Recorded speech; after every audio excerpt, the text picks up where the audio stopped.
A very good morning to you. Welcome to Life and Style. I'm Wikali. Remember, we keep reminding you that the most important project that you can ever work on is you. And that is why we have Relationships Wednesday. We talk about forgiveness, talk about love, we talk about relationships. And also we get to ask Pastor Chris questions. And we style your hubby and your wife every single Wednesday. Pastor Chris, how are you feeling this morning? Very well. How are you feeling yourself? I am great. I am sorry about this. I did not know you're going to pull on a purple. That's very bold of you. You're always trying to get what I'm going to wear. Then you show up in what you're going to wear, which is looking like myself, including your shoes this time. So next time there's got to be a memo. Yes, there's got to be a memo. Yeah, you put on white, I put on black or something like that. Okay, fine. Yeah.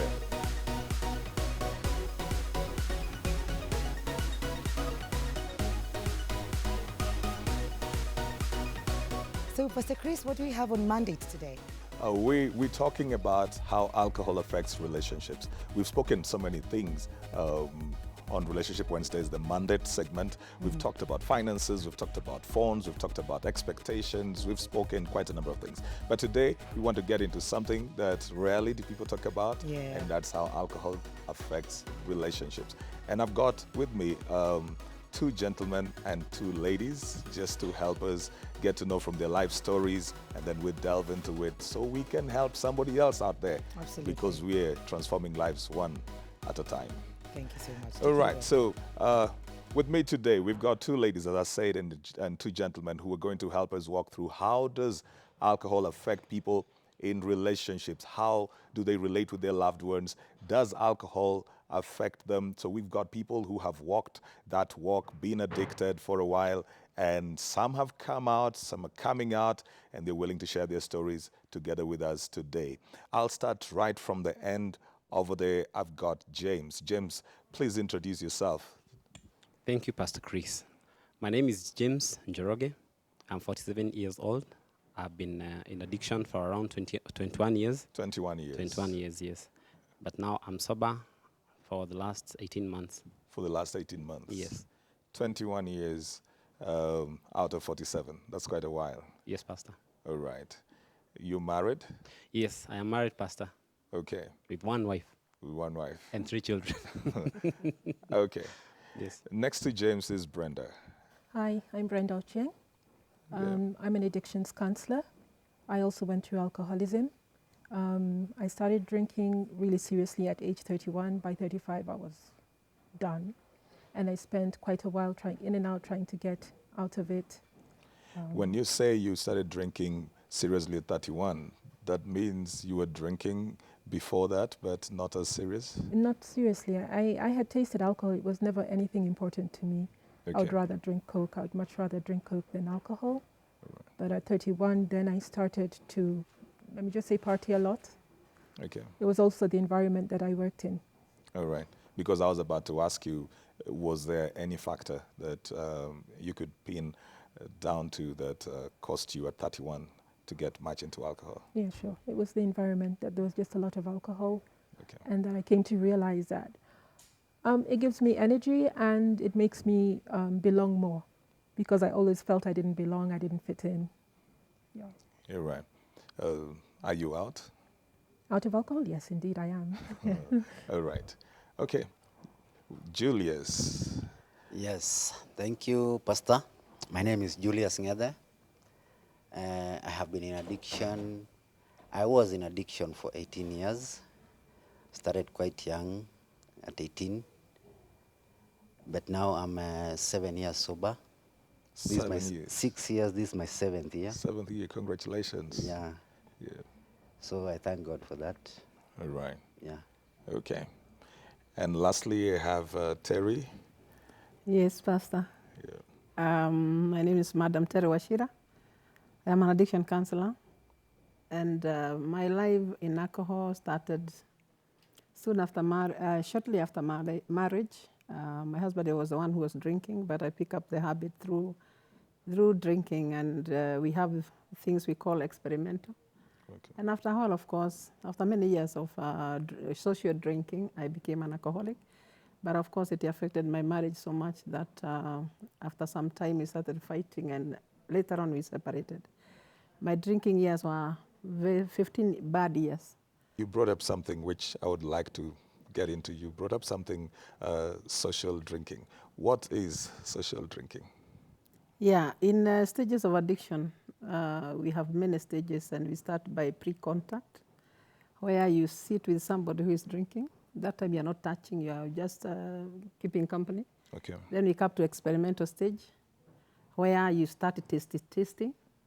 Then we come to social use, where normally you don't even plan to use, but you find yourself, once in a while, maybe once a week or not at all.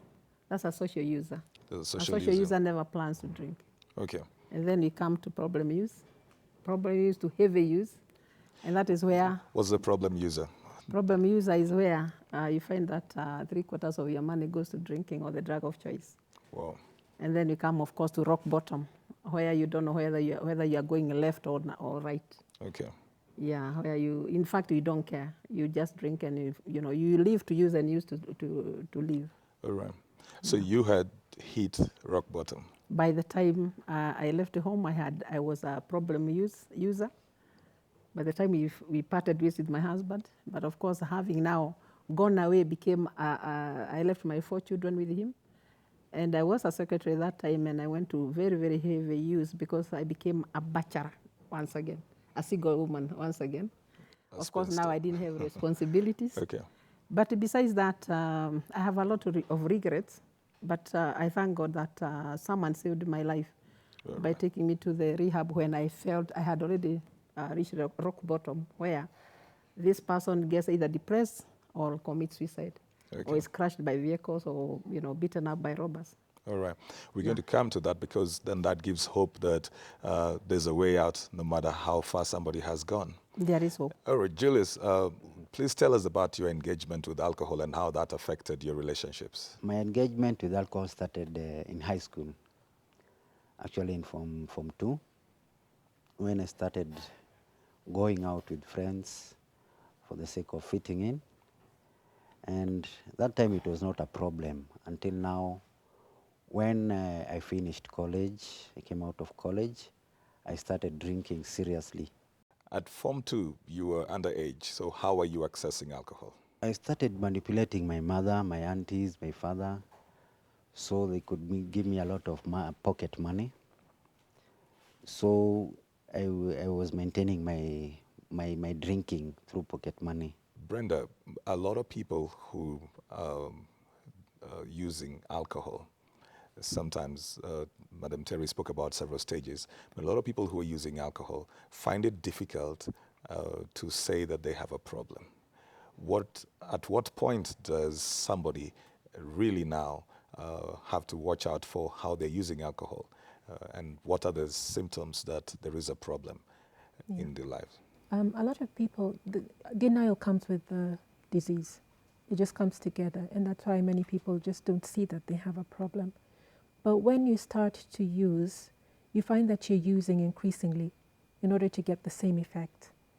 That's already a red flag, because it means that you're developing tolerance, and tolerance is one sign that you're becoming an alcoholic. When you start to use in hazardous situations, you normally used to drink in Westlands, but now you find yourself even going inside slums or places where you would normally not go because of safety. You're starting to do that. That's a problem. Talking about relationships, because today we are addressing alcohol use and relationships, how that affects relationships. What are the signs that you look out for in a relationship to know that the alcohol is beginning to affect the relationships around you? When the alcohol is more important than the relationship, then there's a problem. If I have to go out and drink, I stay out drinking late, and I know that at home I am needed, my children need me, or my husband needs me, and that's not as important than the alcohol. That is a problem. When you find that your personality starts to change and there starts to be more quarrels, more fights, that's a problem. All right. James, tell me, what are those things that somebody finds themselves, just a continuity from where Brenda picked up, what are those things that somebody finds themselves doing that you think are detrimental to a relationship as an alcoholic? Oh, thank you, Pastor, for that question. Addiction, when it sets in, normally everyone will not know or will not accept. And those things that damage the relationship creep in softly because we can call it lust or we can call it selfishness. Everything I used to do was all about me. I would, a situation like if I have to pay school fees for my children, I'll ensure I'll pay the little most acceptable in the school so that I find reasons and excuses to end up using their money. I would leave my wife sick. I'm going to buy some medication. She didn't know I have 5,000 extra in the pocket. She only thinks I have only 275 shillings to get some minimal medication. And what happens after that is that either I'll send the neighbor's house help or the neighbor, if I'm lucky enough or sober enough, so to say, if I make it. But I'll go and maybe start taking one with the excuse I'll still take the medication. I might end up spending the night in the club with the hope I'll still go. And take the medication. By the morning, I'm ashamed about it. So you have raised up issue of finances. Yes. That finances gets affected in relationships where alcohol is being used. Yes, Pastor. Because now somebody feels that the alcohol is more important than anything else. Mm-hmm. Is it something that they have a control over, Madam Terry? No, unfortunately, we normally say it is the only disease, drug addiction and alcoholism causes brain damage and distorts reasoning. And it is the only disease that starts with the pressure. And normally what happens is that the onset of addiction, nobody can tell. The victim has no way of knowing that I'm getting addicted, because the disease of addiction progresses so slowly that I will not tell that I'm getting addicted. Just to throw out any one of you who would, does a partner contribute to you drinking? Would you, does a partner make you feel that you need to go out over there and drink their behaviors? May I? That's a very important question, and it's one aspect that is very largely ignored in relationships. Yes, a partner does, and not only does the partner do, even other partners like children, like neighbors, we can say, and it is called enabling. Whether my wife may have asked me questions about why I didn't pay, and she nags me, like men we say now, or whether she kept quiet about it, or whether I beat her up. And sometimes, sorry enough, this happens in homes, and she had a black eye. She went to work and just said, I stumbled while I was washing something. That is still enabling. So by her not exposing you, she's enabling you? Yes. When she tries to hide and cover up for that, she's enabling you? And enabling herself even, which is worse now. How is she enabling herself? She empowers herself to be in a position whereby she will feel ashamed if she doesn't continue with what she started. Which is to accept the state And you hide. are in. And hide. And hide it. Yeah, it is called stigma, People don't want to be labeled. Brenda, before you became a counselor, your relationship got messed up. My relationships could never come to a fruition. Before addiction, yes, I had relationships. Yes. When I started to drink, then I found that alcohol was, I had a relationship with vodka. And so the other relationships took second place. All right. And so I would not honor appointments. I would forget. I'd forget we're supposed to go somewhere. I'd be too drunk or my phone would be off or things like that. And so I killed relationships. But just to go back to what you asked before, that why does the person who is not drinking have the feelings of guilt and shame? It's because the alcoholic is a very manipulative person. They will make you feel it is your fault. If you say, why are you drinking? Why are you staying out? Why are you coming late? They say, because you're a nag. And so I don't want to come home to you. I'd rather stay in the club and come. And they make the person who's not drinking have a lot of guilt and shame, which is misplaced. All right. Okay. So it brings financial problems. I'm just picking up my pointers from as you talk. There's financial problems. There is a lot of lies. There is manipulation. There's guilt. And all of these things do have a way of eating up on relationships. And I was trying to just find out by myself, a study on how alcohol also affects relationship, and there was a mention sometimes about violence. Is that a possibility, Julius? Yeah, violence is a possibility. It's a big possibility, actually, especially when it comes to finances. I remember I used to come home with maybe a little money that has remained from my drinking. I'm from the bar now. When I come home and there's nothing to eat, nothing for food in the evening, now my wife could ask for some money, and I would give her just a little for the night. Then in the morning, she would wake up before me. She gets the money from my pockets, okay? And Just I to wake take up care of the later, needs of the... and I know that money, that 100 shillings, I You had had saved planned. it for my kutoa lock. That it's normally called kutoa lock. It's an eye opener. What is Yeah. Kutoa Lock? Kutoa lock, opening the kufungua macho. Morning Yeah, drink. That That's morning drink. drink. Yes. Okay. It is the morning drink. Okay. And I remember I bet her up, having woken up in the morning. I find she got into my pocket, into my trousers pocket, removed the 100 shillings, and now here I am, I've woken up. And I you don't have want nothing. even tea. Yeah, I remember I have 100 shillings in my pocket. I look for it, I don't find it. Okay. Yeah, I asked my wife, she told me she bought milk for the children. Yeah, and that is when violence come in. So you get I violent. beat her up. I get violent because now my brain, I'm thinking, where will I get another 100 shillings to go and get that drink? All right. Terry, you lost your marriage at a certain point, Yeah. and you tried to recover that, but you recovered your children. What does somebody need to do in order to, first of all, get themselves out of alcoholism, and number two, to recover their relationships? Yeah. Some of these things are traumatizing, especially after you become sober and realize where it all started. Remember, for me, I was accompanying my husband, and we used to go out. From Sunday, we used to take the kids to church, and then after that, we'd go out. And that's where I started picking the habit. But one thing I realized that after all that was lost, after I lost my family, I went deeper into alcoholism, where I almost committed suicide.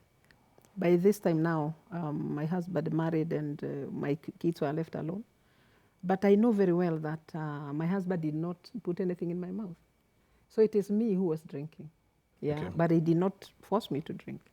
And we also had that bad habit of keeping the drinks in the house. All right. So that is also something that today I regret, because one of my daughter drink, even today. And it shows that I was a bad example. We were bad examples.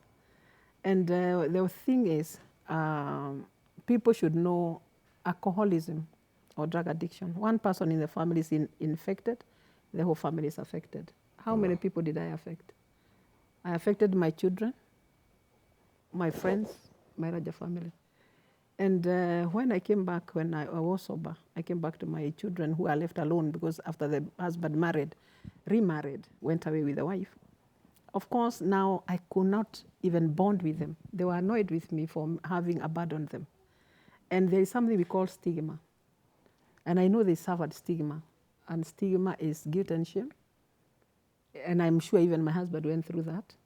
Yeah, something that is like inconceivable, we can't reconcile. Okay. Because they say there is a big gap. They even tell me, my children tell me, now they are grown-ups, they told me when I came back after 15 years of absence, and they told me on the face, but they didn't, they had a right to tell me. They were bitter. That, Mommy, you went away when we needed you. We were young that time. And I felt it, because it is true. I really could have been there for them. But addiction is also something that I tell people that it is good to know when it is starting, even in your family, because it starts with the lies. It starts with behavior change. So parents should be very careful when they are having teenagers, because it starts with the youth, actually. You heard Julia said about high school. All right. It starts with small lies, manipulation, and even going even to their rooms and even being closer to your children.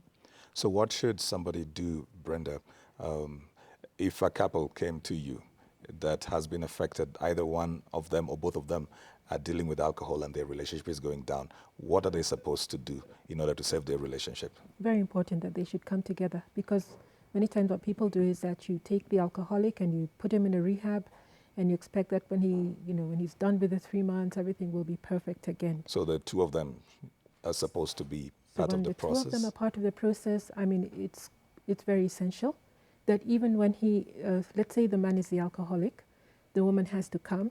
We probably have family days. He has to come to sessions, and we try to reconcile this thing. Because she needs to understand that this man is actually sick. When you ask, why do you drink, he doesn't know. He doesn't even know himself why he drinks like that. He probably asks himself the same questions when he's withdrawing and very miserable. He says, why do I do this? How did it come to this? He doesn't know the answers himself. So he's sick. She needs to understand that he's sick. He didn't ask to be sick. He didn't ask for the disease. But he also has to know that now that he knows he has the disease, recovery is his responsibility. So together, when they're together, then it has better chance that they are really going to be able to work things out. Because if they don't, then the woman has certain expectations when he comes home, which he may not be able to do, especially in the beginning. Or she begins to do things to him, because before he was a thief, she's going to be looking out, locking things. At what point does somebody take responsibility? Because you're saying they are sick. You don't think that somebody needs to take responsibility for decisions that they make? Or if somebody is into alcoholism, then we just treat it as a disease? No. You're not responsible for your disease, but you are responsible for your recovery. And that is orientation. Right from the beginning, we make them understand that, the difference. I didn't ask to be sick, just like a diabetic didn't ask to be sick. Okay. Sometimes it's inherited. All right. Yeah. But then now that you know that it's in the family and that you're predisposed and probably you've already started to show signs and symptoms, then take responsibility for your health. Leave sugar. All right. James, I know that you're working out your marriage at some point. There was, you nearly lost it, and you're working it out. Just in a minute, just tell me what you've had to do and how that has been working out for you now. My marriage broke down, and my wife had hung on to it for so long. And when it broke down, I couldn't see it. I was just seeing that she's the one who was getting in the way of my not getting my drinks, my time, my space. When it broke down, she decided the best thing was to go and stay with her mother. What woke you up? And let me say, not only what woke me up, what really wakes up an addict is when we hit rock bottom. Madam Terry talked about that. Thank you. Rock bottom for all addicts is such a real event. It can be precipitated, it can be prepared sometimes, like for example, when one is sacked, or like separation in my case. But when it happens, one has nowhere else to go. And when rock bottom happens, and I am lucky, I think all of us here would say we are lucky, because the only option that remains for an addict at rock bottom is suicide. I tried that several times. It didn't work. I've had my friends die, some of them taking poison, some of them through accidents, blazing in the road with vehicle, bottles, ladies, just wacha tukufe, that kind of attitude. AIDS, which is another form of suicide. Daring to go out with women and other men. All right. This is reality that is there. A friend who goes out with the young girls from school, and they are threatened with letters and notes and SMSs, na mtu anakufa na stroke. Secretly, we go and bury them. As friends, we don't talk about the real truth. These are the rock bottoms that come in slowly. Okay. But the sad part is this. The children suffer, the spouses suffer, and the community suffer. Because I have debts. Somewhere maybe kiosk kama fundi wa kiatu or whatever, ama rent, steamer, even the government is losing money. So they're battling with a lot of things, financial, emotional. Physical, And, spiritual. now, Pastor Chris, what this program is doing is so marvelous. Right. You have asked a very sincere question, which is very heavy for some people. When does responsibility come in? It starts with now. Psychoeducation, what you are doing here. Right. The calling that you have, relentlessly, you don't stop. The team who are here, they may be hearing this story. They may be seeing this for the first time. Okay, and we're winding up. So you've spoken about, some people are hearing for the very first time. Some people are battling with this. Yes. And I want to give each one of you a half-minute opportunity just to speak your last words and give your contacts to whoever would love for you to speak to them if they want to contact you, people who are battling with addiction or their families are breaking down. So just in 30 seconds. Addiction is real, but there is hope. I have battled addiction, but with the support of the skilled counselors. I was in the rehab at Blessed Talbot Recovery Center in Kiambu, Dumberi, under the able hands of Mr. and Mrs. Mwangi and the counselors there, and many other people whom I can't tell, my brothers and sisters, even newspapers, places I was able to get support. And without support, I couldn't have made it. So for those who are out there, know that there is help. Don't give up. All you have to do is just reach out. If you have a drinking problem or if your loved one has a drinking problem, the day to look for help is today. Do not delay. This is a problem that leads only to death, if not jails and institutions. So the day to look for help is today. Goinghome.com, where I come from, does a lot of work in this way. We do a lot of outreach. We can come to you, you can come to us, and we are always very ready to help you. Addiction is real, but there is hope. If you are battling with addiction, there is hope. Treatment works. Alcoholism and drug addiction causes a brain disease. Whoever needs help, please remember that we are here to help. I am a survivor of addiction. I want to give you hope. One person in the family is infected, all the family members are affected. Addiction, alcoholism reduces a king to a pauper, makes someone masikini. Where I lived in a mabati house, karumu moja, from a very nice house, having sold everything that I had and having lost my family. It reduces families to poverty. Lakini there is hope. All right, Mwikali. I was listening to Madam Terry speak, and I've gotten a tweet here that says exactly what she's saying. One, Wendy says, addiction is a family disease. One person may use, but the whole family suffers. Yes. So the conversation is overwhelming. Kennedy is saying to go through the torture of withdrawal, pain, sweat, and tears, and then to stay clean. Right. You should be proud. Never forget the day you decided to get your life back. Amen. Right. That's really good. And for those who are, who are watching, we want you to interact with us on KTN Life and Style, that is Facebook. At KTN Life_Style, that's our Twitter handle. That's the same for Instagram. And when you write us, do the hashtag KTN Life and Style. Keep the conversation going on alcohol, and we'll be getting back to you. Yeah. Absolutely. Thank you, Terry. Thank you, Brenda, Julius, and James. Asanteni sana for encouraging people out there. So remember, we're taking a very short commercial break. When we come back, it's all about forgiveness on Nisamehe. Don't go too far. We'll be right back. And then we're going to check just on your uterus. We'll do an ultrasound on your breast to check why that itch. So that's what she did, and she checked, and after quite some time, she found the tumor under the left breast. A very big tumor, 9 inches. In fact, my first doctor called it the size of a tennis ball.